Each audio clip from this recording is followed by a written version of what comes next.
আমি আপনাদের সামনে আজকে একটা ছোট্ট হেলথ অ্যাওয়ারনেস নিয়ে কথা বলতে এসেছি। সেটা হলো, আমরা যে প্রত্যেক দিন অনেকেই আইসক্রিম খেয়ে থাকি, কিন্তু সব কি আইসক্রিম হয়ে থাকে তা কিন্তু নয়। অ্যাকচুয়ালি বাজারে যে আইসক্রিম নামে বিক্রি হয় সেগুলো আমরা যখন আইসক্রিম কিনবো তখন দেখে নেব আইসক্রিমের গায়ে কি লেখা আছে। যদি লেখা থাকে যে আইসক্রিম মিল্ক টেস্ট বা আইসক্রিমটা মিল্ক থেকে তৈরি হয়, সেটা আমরা খেতে পারি, সেগুলো অনেকটা ক্ষতি কম হয়। কিন্তু আরেকটা দেখবেন, আইসক্রিম গায়ে লেখা থাকবে ফ্রোজেন ডিজার্ট, মানে হচ্ছে হিমায়িত দুধের সাবস্টেন্স। সেখানে কি থাকে?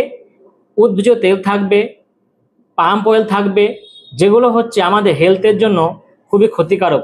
তাই আমি অ্যাজ এ ডক্টর, সমাজ সচেতক, শেষে আপনাদেরকে রিকোয়েস্ট করব, আপনারা যখন আইসক্রিম কিনবেন গাগুলো দেখে নেবেন এবং কি লেখা আছে। তাহলে হয়তো আপনারা এই পরবর্তী যে কমপ্লিকেশনগুলো হবে সেখান থেকে মুক্তি পাবেন।